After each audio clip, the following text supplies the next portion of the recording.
ada orang-orang laki lain yang menginjak tempat tidurnya. Itu maksudnya itu halus ya bahasanya ya. Jadi jangan sampai ada laki-laki lain.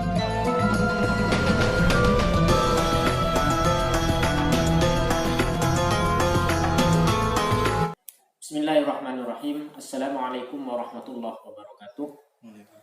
Pada kesempatan kali ini kita akan bahas kelanjutan dari penjelasan kitab Syarah Uqudul Dujan. Bismillah. Qala musannif rahimahullahu taala wa nafa'ana bi ulumihi fid dharain amin. Al-faslus tsani fi bayani huququz zawji al-wajibati 'ala az-zawjati.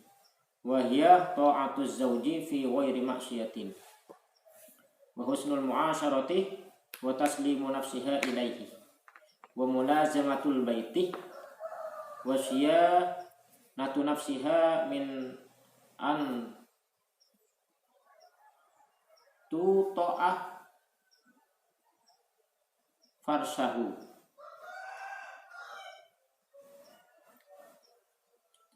wayruhu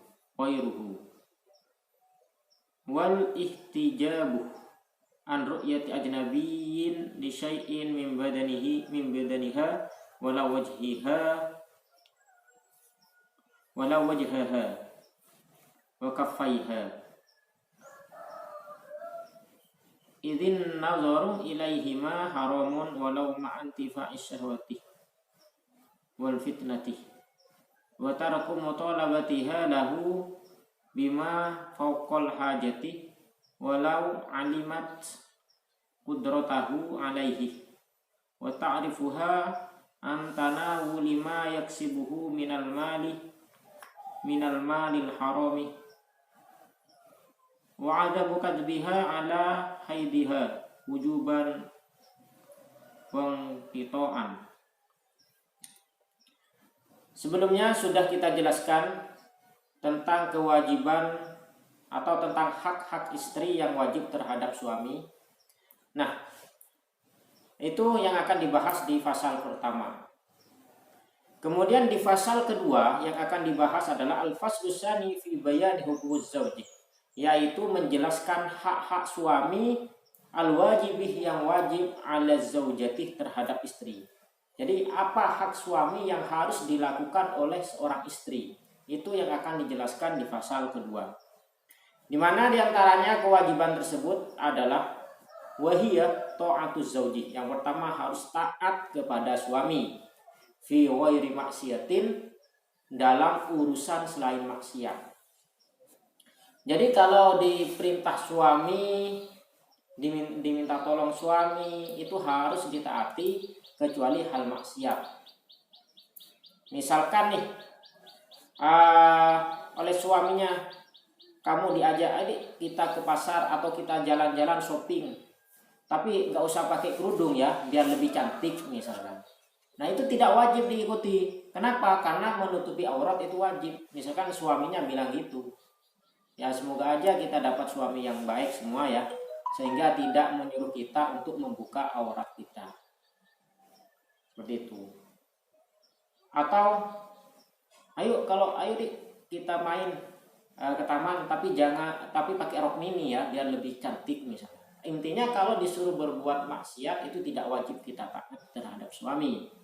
Namun kalau sebaliknya disuruh pakai apalagi disuruh pakai hijab, disuruh hal-hal yang bukan maksiat, itu kita wajib mentaati. Kemudian sama seperti ini adalah husnul muasyarah. Dalam suami juga harus husnul muasyarah, sebagaimana istri juga harus husnul muasyarah. Artinya pergaulan yang baik. Harus berhubungan, bercengkrama, berinteraksi dengan baik, dengan bagus. Termasuk ya sopan, santun, seperti itu. Kemudian kewajiban istri terhadap suami lagi adalah wa taslimu nafsiha ilaihi.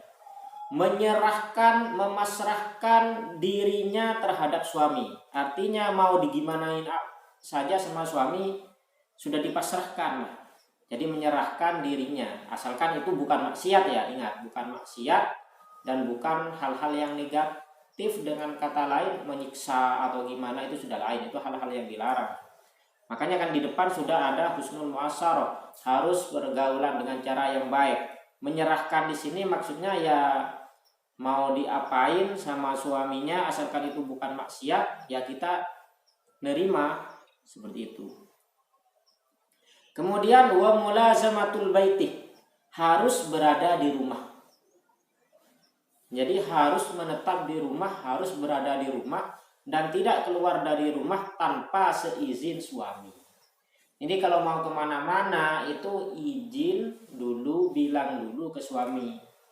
Dan juga harus disertai orang lain, jangan sendirian. Kalau keluar kemana-mana itu wanita harus ada temannya, harus bersama muhrimnya atau perempuan lain. Tuh, jangan sendirian.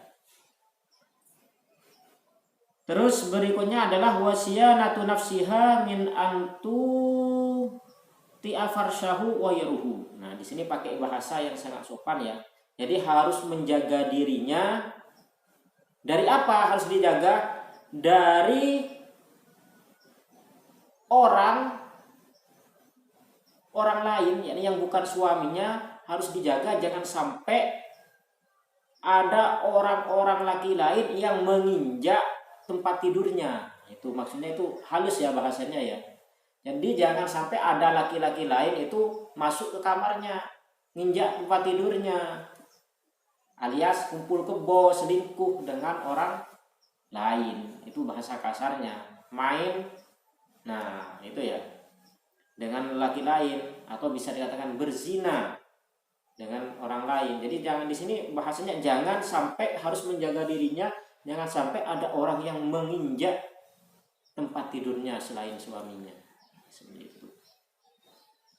Kemudian wal ihtijabu an ru'yati ajnabiyyin li syai'in min badaniha walau wajhaha wa kaffaiha. Dan ijtinab wal ihtijabu. Ihtijab ini artinya memakai hijab, menutupi ya. Menutupi pandangan orang lain, pandangan laki-laki lain yang bukan mahram, bukan suami, ditutupi li syai'in min badaniha wala wajha wa kaffaiha. Jadi walaupun wajah dan telapak tangan itu tidak boleh dinampakkan pada orang-orang lain, orang laki-laki lain. Nah, ini mengikuti pendapat yang mengatakan bahwa wajah dan telapak tangan itu adalah aurat, meskipun itu ini bukan meskipun, di luar sholat. Kalau di dalam sholat kan memang selain wajah dan telapak tangan itu adalah aurat kalau dalam sholat ya. Jadi orang sholat perempuan itu, makanya kenapa pakai mukennah, karena sekujur tubuhnya adalah aurat kecuali wajah dan telapak tangan. Nah, untuk di luar sholat ini memang ada perbedaan pendapat, perbedaan ulama. Ada yang mengatakan di luar sholat wajah dan telapak tangan itu termasuk aurat. Sehingga dalam keterangan kitab ini dijelaskan bahwa perempuan itu diantara kewajibannya adalah menutupi ya, penglihatan pandangan orang lain terhadap tubuhnya, meskipun itu wajah dan telapak tangannya. Seperti itu. Jadi kalau seperti Indonesia, budaya di Indonesia atau yang sering dilakukan oleh orang-orang Indonesia pada umumnya, itu kan pakai hijab selain wajah dan telapak tangan. Ya. Kalau selain wajah dan telapak tangan, tubuh anggota-anggota tubuh yang lain itu sudah sepakat, semua para ulama sepakat itu aurat. Seperti paha, leher, apalagi dada, itu sudah jelas-jelas aurat yang wajib ditutupi. Masalah di sana banyak orang yang belum melakukan hal tersebut, belum berarti mereka belum sempurna saja melakukan hukum-hukum yang ada dalam agama. Ya, mudah-mudahan mereka bisa dapat hidayah, taufik, sehingga pada suatu hari bisa memperbaiki diri sehingga bisa menutupi auratnya. Jadi seperti itu ya. Dan buat Anda yang sudah sekarang oleh Allah mungkin dilahirkan di keluarga yang memang sudah dari kecil dididik untuk menutup aurat, ya terus dipertahankan itu. Idin nadru ilaiha haramun walau ma'antifa'is syahwati wal fitnati. Kenapa? Karena melihat wajah dan telapak tangan itu haram, meskipun tidak syahwat dan tidak ada fitnah. Meskipun tidak ada syahwat, tidak ada fitnah, di situ melihatnya haram. Itu ya. Wa tarku mutalabatiha lahu bima fauqal hajatih, dan tidak menuntut kepada suami ya, hal-hal yang di luar kemampuannya. Tidak meminta hal-hal yang di luar kemampuan suami. Kita lihat kemampuan suami, pendapatan suami misalkan cuma sebulan hanya 500.000. Namun kamu ini menuntut ingin beli sepeda motor, ingin beli mobil, ingin beli perhiasan yang mahal-mahal, padahal sudah tahu kemampuan suami hanya segitu. Namun kita boleh memberi motivasi, boleh mendorong agar pendapatan suami itu lebih tinggi lagi, lebih giat lagi kerjanya agar penghasilannya lebih banyak, itu boleh, tapi jangan sampai memaksa. Ya, jangan sampai nuntut-nuntut seperti itu. Nuntut-nuntut dengan apalagi dengan hal kekerasan, atau bahkan misalkan saya kalau nggak mau dibeliin ini, nggak mau tidur bareng misalkan. Nah, itu nggak boleh. Terus berikutnya, walau alimat kudratahu alaihi, meskipun dia sebenarnya tahu mampu, cuman itu di sini bima fokul haja ya.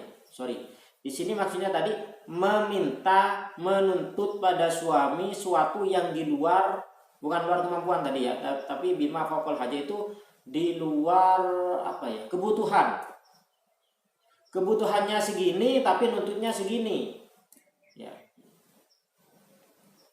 Jadi di luar kebutuhan. Kebutuhan baju, misalkan beli baju 1 tahun cukup 2 kali, itu sebenarnya kan secara hajatnya itu sudah cukup, namun malah minta lebih sampai beberapa kali, tiap bulan beli baju. Menuntut. Tapi kalau suami memberi, minta nggak apa-apa, tapi jangan sampai memaksa. Itu. Kemudian walau alimat kudratahu alaihi, meskipun si istri itu tahu bahwa sebenarnya suaminya itu mampu membelikannya, namun itu karena sudah di luar kebutuhan lah, tidak butuh sebenarnya, sudah cukup. Nah, itu ya. Jadi tidak meminta hal yang di luar kebutuhan terhadap suami, meskipun si istri tahu bahwa suaminya itu mampu membelikannya, kecuali suami dengan sukarela mau memberinya. Itu namanya pemberian dari suami. Wa ta'ifuha antana wulima yaksibuhu minnal malil harami. Dan juga kewajibannya adalah menjaga agar suami itu tidak bekerja untuk mencari harta yang haram. Jadi kalau si istri sudah tahu ini pekerjaan tidak bagus, pekerjaan haram, maka kita harus menjaganya. Menjaganya. Jangan malah disuruh korupsi, punya suami disuruh korupsi, disuruh ini. Hal-hal yang tidak baik. Wa adamu kadbiha ala haidiha, dan juga tidak boleh bohong kalau sedang haid. Jadi kalau sudah haid, ya bilang haid, kalau tidak haid ya bilang tidak haid. Tidak boleh bohong, intinya seperti itu. Kenapa seperti itu? Karena haid itu berkaitan erat dengan hubungan suami istri. Jadi kalau sedang haid itu tidak boleh kita melakukan hubungan suami istri. Jadi karena tidak mau melayani suaminya, misalkan dia berbohong sedang haid, atau karena dia lagi kepengen dia juga bohong tidak haid. sebaliknya. Jadi tidak boleh, harus jujur. Kemudian wujudan uang kitoan, jadi kapan datangnya, kapan mampetnya itu harus diberitahukan, tidak boleh bohong. Sekarang lagi datang bulan, ya bilang datang bulan. Sekarang udah selesai datang bulannya, ya bilang sudah selesai. Tidak boleh bohong, tidak boleh dusta. Nah, mungkin itu aja ya untuk keterangan bagi ini, yaitu pasal yang nomor 2. Nanti itu akan lebih dijelaskan lagi kayaknya di belakang. Dan sekian dulu. Semoga bermanfaat. Bila ada yang benar fahuwa minallah, kalau ada yang salah fahuwa min nafsi, wallahu a'lam bishawab. Wassalamualaikum warahmatullahi wabarakatuh.